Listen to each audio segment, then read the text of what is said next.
Romanos 13, lo tengo aquí en pantalla, sométase. Romanos 13, sométase toda persona a las autoridades superiores, porque no hay autoridad sino de parte de Dios, y las que hay por Dios han sido establecidas, de modo que quien se opone a la autoridad, a lo establecido por Dios, resiste, y los que resisten acarrean condenación para sí mismos. Hagamos una pausa ahí.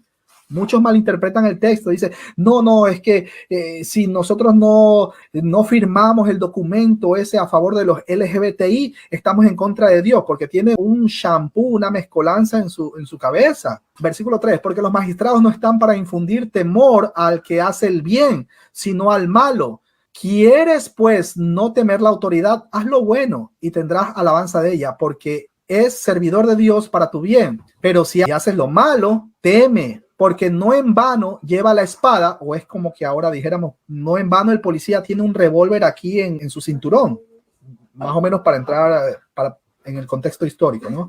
Porque no en vano lleva la espada, pues es servidor de Dios, vengador para castigar al que hace lo malo. Sabemos muy bien que ahí tenemos un pequeño conflicto.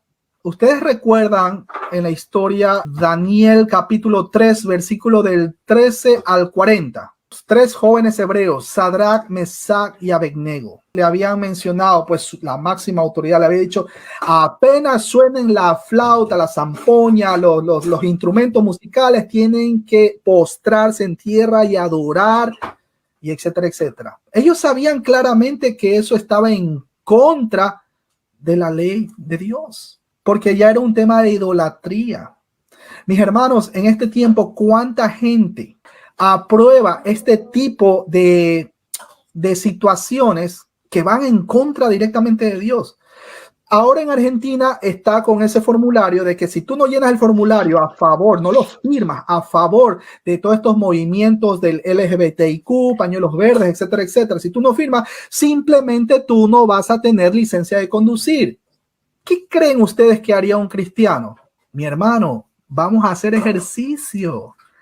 Tenemos una bicicleta, agarremos el tren, agarremos el bus, pero yo no voy a firmar algo para tener un beneficio. O sea, es como que, bueno, ¿sabes qué? No importa, le voy a fallar a Dios, pero tengo mi licencia de conducir. Ahí está el egoísmo del corazón del ser humano. Cuando existe una ley o existe algo que vaya en contra de lo ya establecido por las Sagradas Escrituras, mi hermano, tenga mucho cuidado. Hasta ahí nosotros llegamos. Pero nosotros si tenemos, por ejemplo, aquí en Estados Unidos, tenemos es una ley, nosotros tenemos que hacer la declaración de nuestros impuestos o los taxes, como le llamamos. Yo tengo que hacerlo. Yo no me puedo hacer el loco y hay gente que evade los impuestos. Ustedes recordarán, al César lo que es del César, a Dios lo que es de Dios.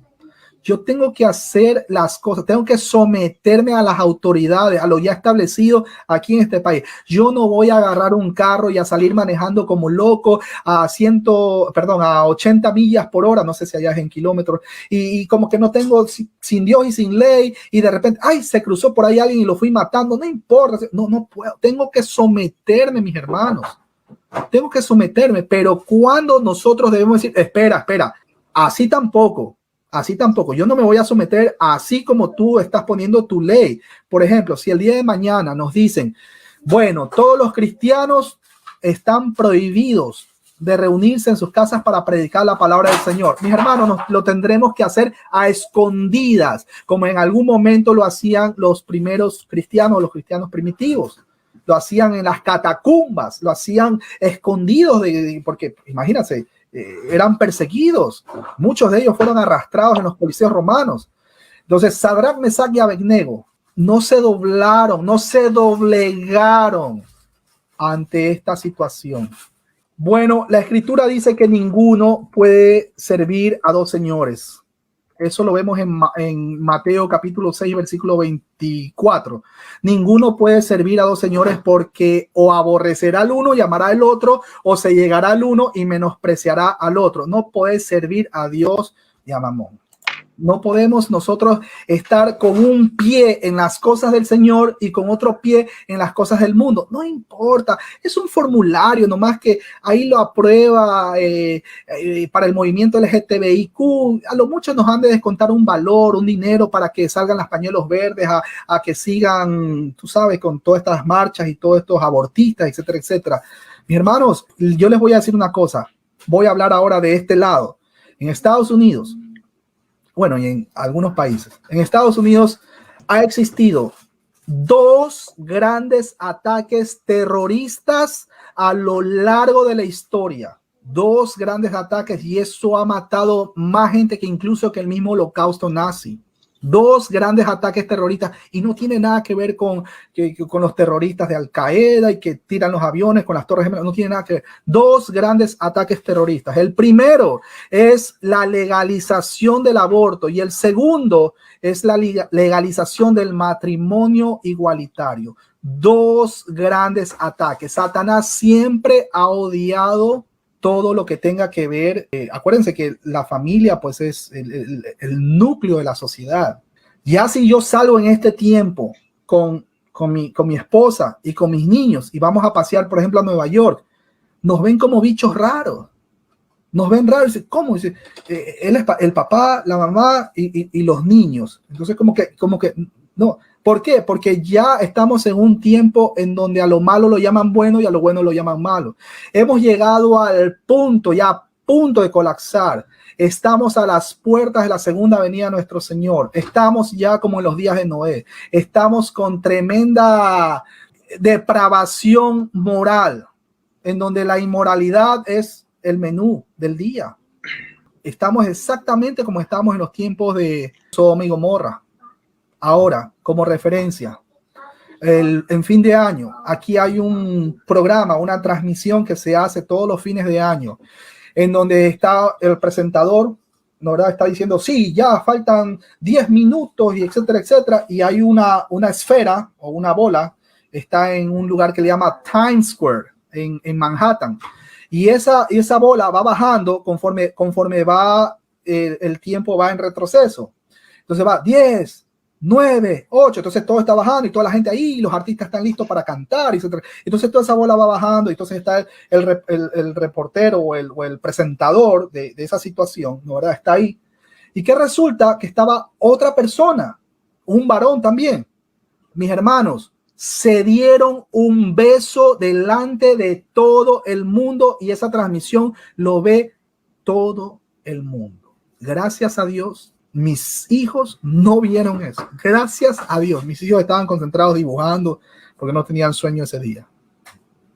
Hemos llegado al punto crucial de la historia, donde a lo bueno lo llaman malo, a lo malo lo llaman bueno. Hemos llegado al punto de la depravación máxima de la raza humana. A este país, voy a hablar por el país donde yo me encuentro. Sé que también en Argentina, sé que también en algunos otros países donde han aprobado el matrimonio igualitario y todas estas cosas, pero al menos a este país, lo único que le depara es juicio. Es lo único que lo depara. Y por eso nosotros oramos por no sabemos quiénes son los que están escogidos para salvación. Pero nos duele, oramos por ellos, oramos incluso porque hay hasta familiares que todavía tienen tanto tiempo en la religiosidad, creyendo todavía que le pueden pisotear o machacar la cabeza al diablo con actos proféticos, declaraciones, y están confundidos. El príncipe de este mundo, dice la escritura, tiene cegado el entendimiento para que no le resplandezca la luz. Volvamos a las escrituras. Sadrach, Mesach y Abednego, ante una situación donde sabían claramente que eso iba en contra de Dios, eso era un tema de idolatría, ellos no se doblaron, ellos se mantuvieron en pie aunque les costaría la vida. Y ellos fueron metidos, ya ustedes conocen la historia, fueron metidos al horno de fuego y ellos ni las ropas fueron quemadas, ni las ropas, los metieron a los 3, uno cuando abre por ahí se carbonizó, metieron a los 3, pero cuando estaban los 3 caminando en medio del horno de fuego, hubo una cuarta persona, como un ángel. Ahí tenemos ya eso para no entrar en detalle, tenemos una teofanía, la presencia del Señor Jesucristo en el Antiguo Testamento, eso ya es otro tema. A lo que quiero llegar es que ellos no se doblaron ante un tema que iba directamente en contra de Dios. De igual manera, antes de dar esa respuesta, se calcula, mi hermano querido, ya que toca el tema del aborto, se calcula en todo el mundo, son hospitalizadas 5 millones de mujeres cada año por complicaciones de aborto y mueren alrededor de 47,000 mujeres. Las señoritas de pañuelo verde piden legalizar el aborto bajo la excusa de que ellas sufren violaciones. Mis hermanos, ¿acaso no es más fácil que el gobierno les apruebe la operación gratuita para quitarles la matriz? Quizás suene un poco duro esto. Así evitaríamos la muerte de tantas vidas inocentes. En Estados Unidos, el 73% de la población quiere que el aborto siga siendo seguro y legal. Ahora miren, yo tuve la oportunidad de conversar con alguien que está en una cárcel allá en Argentina. Le pregunté qué opina del aborto. Por cierto, esta persona está, ¿cómo le llaman ustedes? A cadena perpetua. Bueno, el tipo tiene la máxima condena. Yo tuve la oportunidad de conversar con él. Le pregunté qué opina del aborto. Y me dijo que él prefiere apuñalear a alguien adulto. Bueno, no ahora, porque él ahora se entregó al Señor. Pero que él hubiera preferido apuñalear a alguien adulto. ¿Por qué? Porque el adulto tiene cómo defenderse. Pero una vida inocente no tiene cómo. Él no promocionaría un aborto, aún sabiendo él que él está consciente de que él merecía estar en la cárcel por el crimen pues que él cometió. Mas sin embargo, él predica ahora la palabra. El Señor sigue transformando vidas. Satanás siempre, mis hermanos, Satanás siempre ha odiado la raza humana, en especial a los niños. Recordemos que Herodes, ustedes recuerdan, Herodes mandó a matar a todos los niños menores de 2 años en Belén y sus alrededores. Esto lo podemos ver en Mateo capítulo 2, versículo del 16 al 18. Les digo algo, cuando exista este tipo de leyes que atenten directamente contra la santidad de Dios, que vaya en contra de Dios directamente, mis hermanos, así como Sadrach, Mesach y Abednego no se doblaron ante el rey, nosotros no nos doblamos ante el César. No, Señor, aunque nos cueste la vida, porque esta vida no es nuestra. Tarde o temprano vamos a morir. Gálatas 2:20 dice que con Cristo estoy juntamente crucificado. Ya no vivo yo, mas vive Cristo en mí. Él pagó por nuestras vidas. Hablo de los cristianos. Él pagó por nuestras vidas y a precio caro, a precio de sangre, y no cualquier sangre, la sangre del Cordero de Dios que quita el pecado del mundo. Estamos en tiempos dificilísimos. Ya se parece esto más o menos como ustedes recuerdan a Lot y sus hijas. Ustedes se han de recordar. Estamos en tiempos prácticamente así.